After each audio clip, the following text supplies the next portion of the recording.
I never imagined I would be the woman standing in the middle of a quiet apartment, caught between two lives, watching everything I thought was solid dissolve without a single raised voice.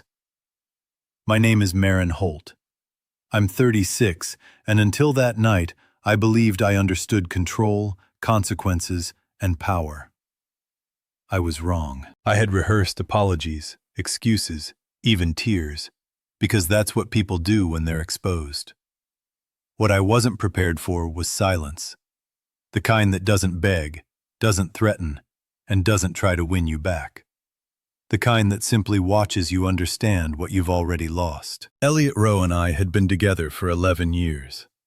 Not perfect, but steady. He was consistent in a way that felt boring once life stopped feeling new.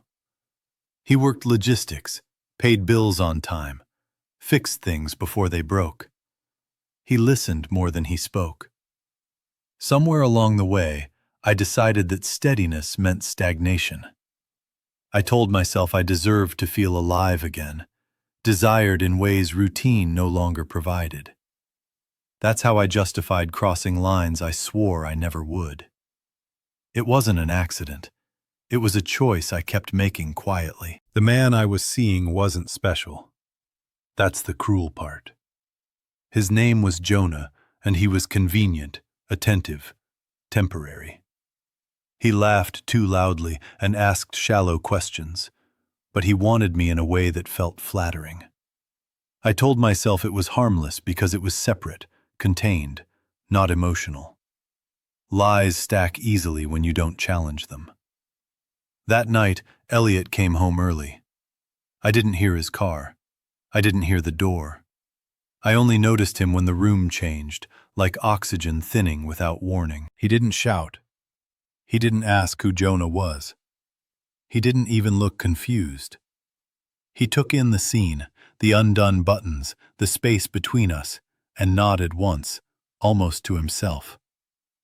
Jonah scrambled for words, excuses spilling out clumsily, but Elliot raised a hand. Just one. Calm. Dismissive. Jonah left without another sound. I stood there shaking, waiting for the explosion I deserved. Instead, Elliot asked me if I was safe, then told me he'd be staying at a hotel that night. I followed him to the door, heart racing, anger and fear tangling together. I started talking, fast, emotional, saying it meant nothing, saying I was lost, saying we could fix this if he'd just listen. He stopped, turned, and looked at me with a kind of sadness that felt final. Not wounded, not jealous, just resolved. He said, "I don't need explanations to understand choices." Then he walked out. No slam, no threat, no promise to talk later. The hours after he left were unbearable. My phone stayed silent. No messages demanding answers, no accusations. By morning, his side of the closet was empty. He'd come back while I slept and taken what mattered. That's when panic set in. I called him repeatedly. He answered once. His voice was steady. He said he'd contacted a lawyer and that we'd communicate through proper channels. I accused him of being cold, cruel, dramatic. He replied, "I'm being clear."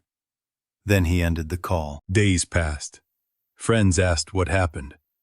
I controlled the narrative at first, painted it as mutual distance, a misunderstanding. But reality doesn't stay buried when it has weight. The lease changed, accounts were separated, subscriptions logged out. Small comforts disappeared one by one.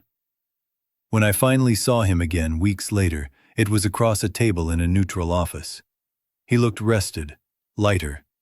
He didn't insult me. He didn't ask for apologies.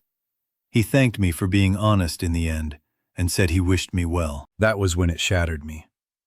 Not guilt, not shame, but the realization that I hadn't broken him. I hadn't even changed him. I had simply removed myself from a life that no longer included me. There was no dramatic punishment, no chaos to distract from the truth. He chose peace over performance. And standing there, Facing the quiet consequences of my own choices, I realized the loss was already complete.